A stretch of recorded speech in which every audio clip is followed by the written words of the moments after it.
Welcome to Egg Shorts. I'm Kalen. With me is my father, Brandon. And for this one, in the next 5 minutes, Dad is going to explain to you whether horses and cows have personalities or attitudes. Please explain.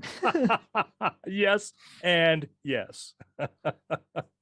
You're taking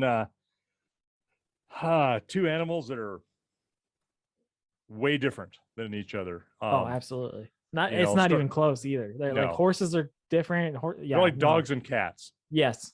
Yeah. I mean, they're just completely different.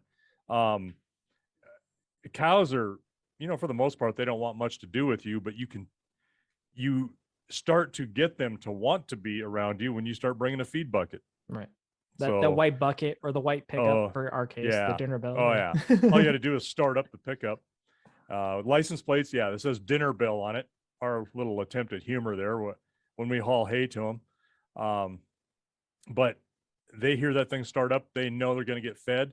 And if they're out grazing somewhere, they all start congregating to where you last fed them because they know that's, where they're going to go, and they're not going to have to go and club any more food for the day, or at least for the next couple hours. But some of them they're pushy when they get to know you. And if you feed them, and we have done that, we feed them cake. So, it's not that they're after you, they're in competition with everybody else because that stuff is like candy to them, and it tastes good. They love it, want more of it. So you'll get some that are a little more brazen than others, some that are skittish. Younger ones tend to be a little bit more skittish than the older ones. But yeah, some of them, when there's no fear and they think they need what they need right now, they can run over the top of you. Well, and that's ears. Like everybody knows ears at this point, but you got to be careful of her because she can run you over if you're not careful. So. And there's a couple others that are similar to her, but it's all situational dependent too. If a cow's got a calf, brand new calf, they're pretty dang protective of them, and they should be, even ears.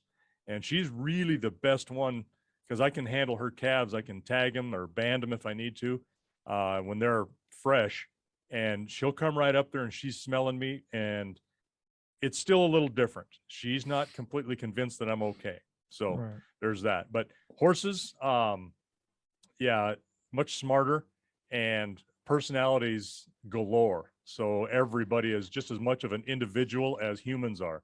Yeah. And some of them are, a little treacherous with each other. They bully each other. Some of them are, they'll little tricksters. You watch them, just mess with each other. Some are skittish. Some are like, hey, you're here to feed me. Same thing with the cows. I mean, they're all motivated by food just as I am. I mean, look at me, so they are all easily manipulated that way, but you got to be careful too, because same way they will try to compete with each other and kick each other, bite, strike, you name it, to get to that feed bucket first. And you can be in the way. It's all inadvertent. They're not trying to get at you. They're trying to get at the bucket. You just happen to be in the way. So, but when it's training time, they're all completely different and different personalities. You got to do different things with them. You got to be really reflective and responsible about not just doing the same thing over and over. You got to tailor the training to their personality if you want that training to be as good and the best performance out of them. Okay, so we'll have about a minute by the time I'm finished with this question. Horses and cows, roughly the same perspective, being on the ground, not riding them, because we're not there to ride cows. So we'll treat horses and cows the same to make that the control. What kind of personalities do you prefer the most for cows and horses? Quiet, calm, and intelligent. Okay, that's fair. I mean, right? I don't want them to be flighty, cows or the horses. I want them to be respectful of me. I want to be able to walk among them and then just move away from me a little bit. Give me some space. And, I want that to happen. Ears and a couple others are the exception.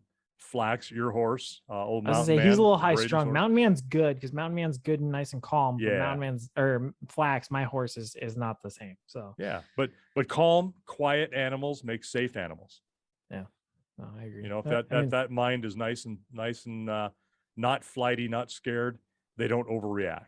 Yeah, I mean that's how we try to handle them. So with that is how we prefer horses and cows, their attitudes and their mindsets as we deal with them on the range.